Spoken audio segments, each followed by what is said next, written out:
At the handful of Christian colleges that teach the fine arts, there is an internal debate that is frequently discussed. What is the difference between Christian art versus art that is Christian? And that is the topic we are going to explore on this episode of Ancient Egypt and the Bible.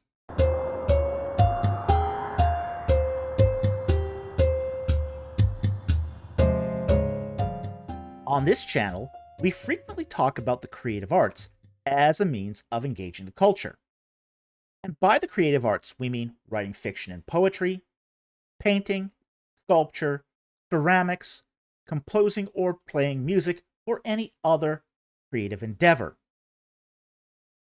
However, where the fine arts are taught in a Christian setting like a Bible college, there's a discussion that is often had over what is Christian art as opposed to art that is Christian.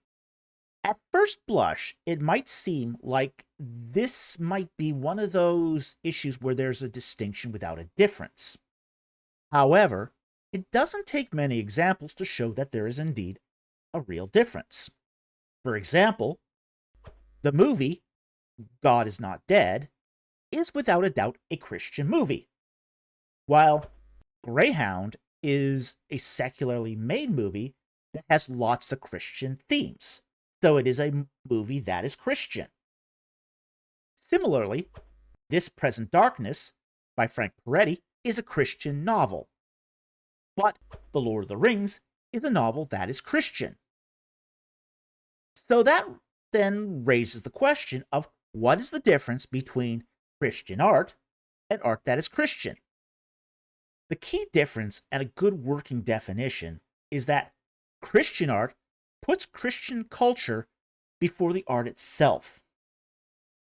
On the other hand, art that is Christian gives doing great art primacy. But there are other differences between the two expressions of art that can be reduced to notions of audience, themes, outcomes, and publishers. Now, we'll first talk about audience. Christian art is packaged to be viewed and enjoyed by those inside of the Christian culture, the so-called Christian bubble.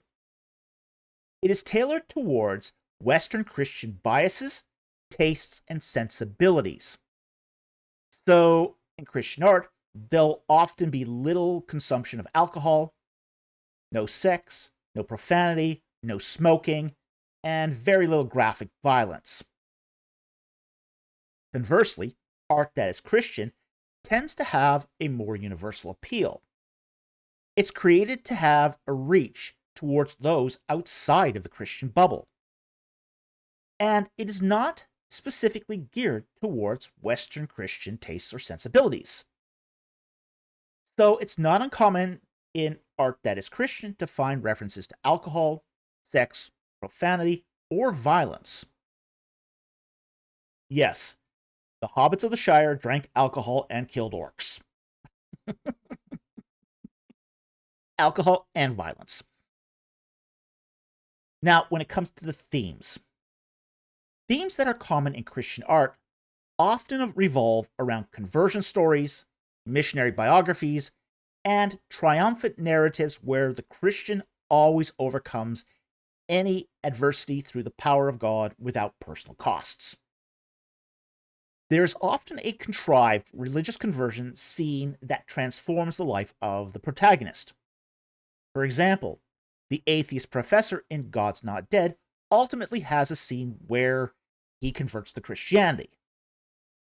Now, art that is Christian often has themes that present a worldview in unvarnished terms. These themes often revolve around injustice, the nature of sin, or deeper spiritual realities, and they will do so as allegory or in gritty realistic terms. The purpose of this presentation is meant to give you an insight into either the human condition or into the nature of God. Art that is Christian tends to avoid simplistic conversion narratives and may even result in endings that are not happy. Then there's the outcomes. Christian art seeks outcomes that inspire Christians, provide hedge protection, or make Christians feel good about themselves. Christian art wants to give you a cookie and a glass of milk. Art that is Christian looks for outcomes that give people insight into how the world works, help people to grow in understanding, or familiarize people with how a Christian worldview or perspective informs complex issues. Art that is Christian wants to serve you up a steak, still mooing. And then finally, there's the difference between publishers. Most Christian art is published by houses and entertainment studios that focus on that subgenre of materials. Examples of such producers include Angel Studios, Porchlight Entertainment, Bethany House, and Harvest House Publishers. On the other hand, art that is Christian is typically published by traditional publishers, independent presses, or through self-publishing. These are presses and distributors that don't normally specialize in publishing Christian materials. Now, when I decided to write my latest novel, The Reliquary of the Dead, I decided to do so as fiction that is Christian instead of Christian fiction. The main characters in my novel are not Christian. They swear and drink, and they behave according to who they are and what they believe. They are thrust into a situation where the spirit world, based upon an ancient Near Eastern understanding, is real. The book is meant to introduce the reader to the underlying cosmology of the Bible, without being naive, preachy, or simplistic. By the way, that book is now available for pre-order.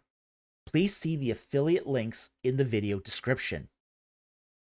So anyway, I hope this gives you some understanding of the difference between Christian art and art that is Christian. I hope you found this interesting and you learned something. Thank you very much for watching, and we'll see you next time on Ancient Egypt and the Bible.